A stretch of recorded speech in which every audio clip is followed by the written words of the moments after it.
Welcome back. Blood test ചെയ്യാതെ നമ്മൾ cardio metabolic ഡിസീസുകളുടെ risk ഗ്രൂപ്പിലാണോ എന്ന് സ്വയം എങ്ങനെ മനസ്സിലാക്കാം? അതായത് നമ്മുടെ വെയ്സ്റ്റിൻ്റെ മെഷർമെൻ്റ് എടുത്തിട്ട് നമുക്ക് കാർഡിയോ മെറ്റബോളിക് ഡിസീസിൻ്റെ റിസ്ക് ഗ്രൂപ്പിലാണോ നമ്മളുള്ളതെന്ന് സ്വയം മനസ്സിലാക്കാനായിട്ട് സാധിക്കും. അപ്പോൾ അതെങ്ങനെയാണ് എന്ന് പറയുന്നതിന് മുന്നേ ഈ കാർഡിയോ മെറ്റബോളിക് ഡിസീസുകളുടെ ഗ്രൂപ്പിൽ ഏതൊക്കെ കണ്ടീഷൻസ് വരാം, അതുപോലെ ഈ വേസ്റ്റ് മെഷർമെൻറ്റ് എങ്ങനെയാണ് ഇതിന് നമ്മളെ ഹെൽപ്പ് ചെയ്യുന്നത്, എങ്ങനെയാണ് പ്രോപ്പറായിട്ട് വേസ്റ്റ് മെഷർമെൻറ്റ് ചെയ്യേണ്ടത് തുടങ്ങിയ കാര്യങ്ങളും കൂടെ നമുക്ക് നോക്കാം.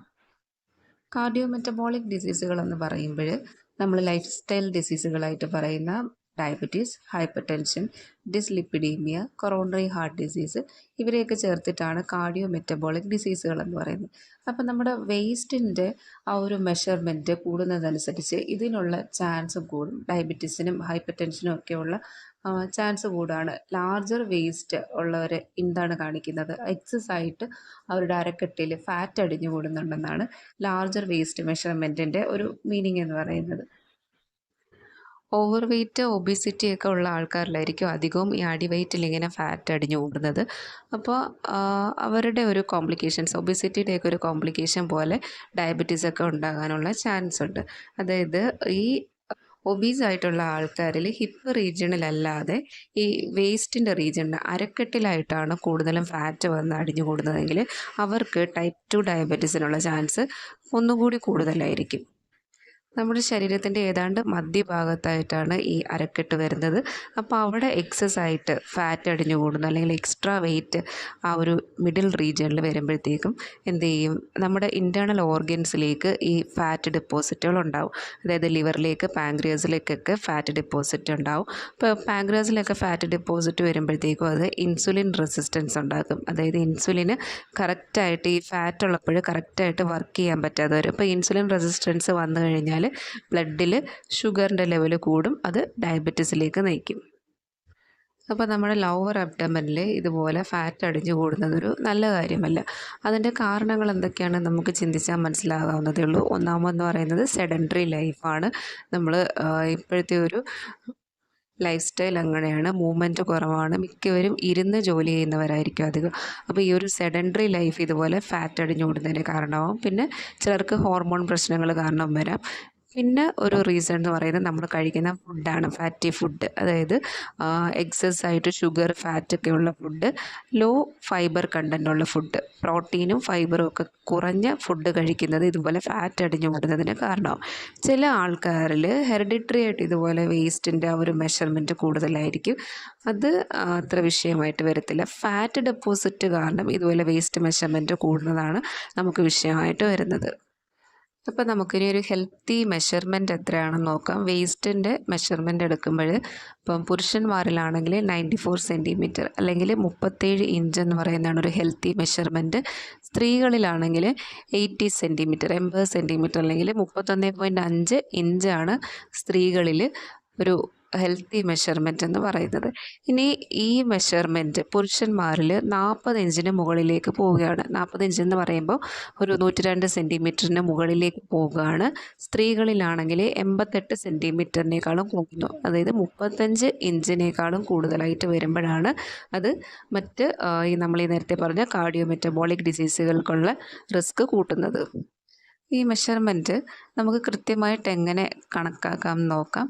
അതിന് വേണ്ടിയിട്ട് നമ്മൾ ചെയ്യേണ്ടത് എന്താണെന്ന് വെച്ചാൽ, അരക്കെട്ടിൻ്റെ അളവെടുക്കുമ്പോൾ നമ്മൾ ടേപ്പ് എപ്പോഴും റിബ് കേജിന് താഴെ ഹിപ്പിന് മുകളിലായിട്ട് ആ റീജണിൽ വെച്ചിട്ട് വേണം നമ്മൾ അരക്കെട്ടിൻ്റെ അളവെടുക്കാനായിട്ട്. അപ്പോൾ ആ ഇമേജിൽ കാണിച്ചിരിക്കുന്ന പോലെ മുകളിലേക്ക് വെച്ചെടുക്കുന്ന തെറ്റായ രീതിയാണ്. കറക്റ്റ് മെഷർമെൻറ്റ് എന്ന് പറയുന്നത് നമ്മുടെ പൊക്കിളിൻ്റെ ആ ഒരു റീജിയണിൽ, അതായത് റിബ് കേജിന് താഴെ ഹിപ്പിന് മുകളിലായിട്ട്, അവിടെയാണ് കറക്റ്റായിട്ട് ഈ വേസ്റ്റിൻ്റെ മെഷർമെൻറ്റ് വരുന്നത്. ഒരു കാര്യം പ്രത്യേകം ശ്രദ്ധിക്കണം, നമ്മുടെ ജീൻസിൻ്റെ ആ ഒരു മെഷർമെൻറ്റ് എന്ന് പറയുന്നതല്ല വേസ്റ്റിൻ്റെ മെഷർമെൻറ്റ്. അത് പലപ്പോഴും ഇതിനേക്കാളും കുറവായിട്ടായിരിക്കും വരുന്നത്. ജീൻസിൻ്റെ മെഷർമെൻറ്റ് വേസ്റ്റിനേക്കാളും കുറവായിട്ടായിരിക്കും വരുന്നത്. അപ്പോൾ കറക്റ്റ് മെഷർമെൻറ്റ് നമ്മൾ ഈ പറഞ്ഞതുപോലെ നോക്കുന്നതാണ്. ആ ഒരു ഹിപ്പിൻ്റെ മുകളിലായിട്ട് ആൻഡ് ദെൻ റിബ് കേജിൻ്റെ താഴെയും വെച്ചിട്ട് ആ മിഡ് പോയിൻറ്റിൽ വെച്ചിട്ട് മെഷർ ചെയ്ത് എടുക്കുന്നതാണ് കറക്റ്റായിട്ട് കിട്ടുന്നത്. ജീൻസിൻ്റെ അളവാണെന്ന് തെറ്റിദ്ധരിക്കരുത്. ഇതിൻ്റെ ഒരു ഇമ്പോർട്ടൻസ് എന്താണെന്ന് ചോദിച്ചാൽ, നിങ്ങൾക്ക് മനസ്സിലാക്കാനായിട്ടൊരു കാര്യം പറയും. ഈ നാഷണൽ കൊളസ്ട്രോൾ എഡ്യൂക്കേഷൻ പ്രോഗ്രാമിൽ മെറ്റബോളിക് സിൻഡ്രോമിൻ്റെ കമ്പോണൻസ് പറയുന്നുണ്ട്. അവരുടെ ഗൈഡ് ലൈൻസിനകത്ത് ഈ മെറ്റബോളിക് സിൻഡ്രോമിൻ്റെ കമ്പോണൻസ് പറയുന്നുണ്ട്. അതിലൊന്നെന്ന് പറയുന്നത് വേസ്റ്റ് സർക്കംഫറൻസ് ആണ്. വേസ്റ്റ് സർക്കംഫറൻസ് പുരുഷന്മാരിൽ 90 സെൻറ്റിമീറ്ററിൽ കൂടുന്നു, പിന്നെ സ്ത്രീകളിൽ 80 സെൻറ്റിമീറ്ററിൽ കൂടുന്നു. അങ്ങനെ ഒരു ഗൈഡ് ലൈൻ എന്ന് പറയുന്നത് ഈ വേസ്റ്റ് സർക്കംഫറൻസ് ആണ്. അല്ലാതെ പിന്നീട് ട്രൈഗ്ലിസറൈഡ്സ് HDLൻ്റെ ലെവലൊക്കെ അതിൽ പറയുന്നുണ്ട്. എന്നിരുന്നാലും ഇതൊരു യൂണിഫോംലി അക്സെപ്റ്റഡ് ആയിട്ടുള്ളൊരു മെത്തേഡല്ല. അതുപോലെ തന്നെ ക്ലിനിക്കലി അഡോപ്റ്റ് ചെയ്തിരിക്കുന്ന ഒരു രീതിയല്ല. അതായത് ഡയബറ്റീസോ ഹൈപ്പർ ടെൻഷനോ ഒക്കെ ഉണ്ടോ എന്നറിയാനായിട്ട് ക്ലിനിക്കലി പ്രാക്ടീസ് ചെയ്യുന്നൊരു രീതിയല്ല. കാരണം നമ്മൾ നേരത്തെ പറഞ്ഞ മെഷർമെൻറ്റ് എടുക്കുമ്പോൾ അതിനകത്ത് തെറ്റുകൾ സംഭവിക്കും. അതുപോലെ തന്നെ ചിലർക്ക് ഹെറിഡിറ്ററി ആയിട്ട് ഈ ഒരു വേസ്റ്റ് മെഷർമെൻറ്റ് കൂടിയവരുണ്ടായിരിക്കും. അപ്പോൾ പക്ഷേ നമുക്കിത് വീട്ടിൽ ചെയ്ത് നോക്കാവുന്നേ ഉള്ളൂ. നമ്മളെ ഫാമിലി മെമ്പേഴ്സിൻ്റെ ആരുടെയെങ്കിലും ഒരു ഹെൽപ്പോട് കൂടിയിട്ട് നേരത്തെ പറഞ്ഞ രീതിയിൽ ഈ ഒരു മെഷർമെൻ്റ് എടുത്ത് നമുക്ക് സ്വയം ഒന്ന് അനലൈസ് ചെയ്യാനായിട്ട് പറ്റും. ഇതിനുള്ള ചാൻസ് കൂടുതലാണോ, എനിക്ക് ബോഡിയിൽ ഫാറ്റ് കൂടുതലാണോ, അതുവഴി ഇങ്ങനെയൊക്കെയുള്ള അസുഖങ്ങൾ വരാനുള്ള സാധ്യതയുണ്ടോ. അപ്പോൾ നിങ്ങൾക്കൊരു ഡോക്ടറുടെ സഹായത്തോട് കൂടിയിട്ട് അതിന് വേണ്ട ചെക്കപ്പുകളൊക്കെ ചെയ്ത് നിങ്ങൾ ആ ഒരു റിസ്ക് ഗ്രൂപ്പിലാണോ അല്ലയോ എന്നുള്ളത് കൃത്യമായിട്ട് മനസ്സിലാക്കാനായിട്ട് സാധിക്കും. സോ ബ്ലഡ് ടെസ്റ്റൊക്കെ ചെയ്യാൻ മടിയുള്ളവർക്ക് ഇതൊരു സിമ്പിൾ ടെക്നിക്കാണ്, വീട്ടിൽ തന്നെ ചെയ്ത് നോക്കാവുന്നതേ ഉള്ളൂ. ഇനി ഇൻ കേസ് ഇങ്ങനെ വേസ്റ്റ് മെഷർമെൻറ്റ് കൂടുതലായിട്ട് കാണുന്നുണ്ടെങ്കിൽ നിങ്ങൾ അതിന് വേണ്ട പരിഹാര നടപടികളും കൂടി ചെയ്യുക. വേണ്ട രീതിയിൽ ഡയറ്റ് കൺട്രോൾ ചെയ്യുക, ഫാറ്റ് കുറയ്ക്കാനായിട്ട് കൃത്യമായിട്ട് എക്സസൈസ് ചെയ്യുക. ഈ സെഡൻറ്ററി ലൈഫൊക്കെ ആണെങ്കിൽ ഇരുന്നുള്ള ജോലികൾ കുറേ ചെയ്യുന്നവരാണെങ്കിൽ അവർ ഇടയ്ക്കൊന്ന് എണീറ്റ് നടക്കാൻ അങ്ങനെയുള്ള കാര്യങ്ങളും കൂടി ഒന്ന് ശ്രദ്ധിക്കുക. ഇനി ഒരു കാര്യം കൂടി ശ്രദ്ധിക്കണം. നിങ്ങൾ ബോഡി മാസ് ഇൻഡെക്സ് നോക്കുമ്പോൾ ബോഡി മാസ് ഇൻഡെക്സിനെ പറ്റിയിട്ട് ഡീറ്റെയിൽ ആയിട്ട് നമ്മൾ കഴിഞ്ഞൊരു വീഡിയോയിൽ പറഞ്ഞിട്ടുണ്ടായിരുന്നു. അതിൻ്റെ നോർമൽ റേഞ്ചും എങ്ങനെ കാൽക്കുലേറ്റ് ചെയ്യണം എന്നുള്ള കാര്യങ്ങളൊക്കെ ഡീറ്റെയിൽ ആയിട്ട് അതിൽ പറഞ്ഞിട്ടുണ്ട്. അപ്പോൾ ഈ ബോഡി മാസ് ഇൻഡെക്സ് നോക്കുന്ന സമയത്ത് അത് നമുക്ക് നോർമലായിട്ട് കിട്ടുന്നു, അല്ലെങ്കിൽ വെയിറ്റ് വൈസ് നോക്കുകയാണെങ്കിൽ ഒരു ഹെൽത്തി വെയിറ്റാണ് കിട്ടുന്നത്. എന്നിരുന്നാലും വേസ്റ്റിൻ്റെ മെഷർമെൻറ്റ് ഇതുപോലെ നമ്മൾ പറഞ്ഞ ആ ഒരു റേഞ്ചിനേക്കാളും കൂടുതലായിട്ട് കിട്ടുന്നുണ്ടെങ്കിൽ ദർ ഇസ് എ റിസ്ക്, ഡയബറ്റീസിനുള്ള ഒരു ചാൻസ് അവിടെ ഉണ്ടെന്നുള്ളത് മനസ്സിലാക്കണം.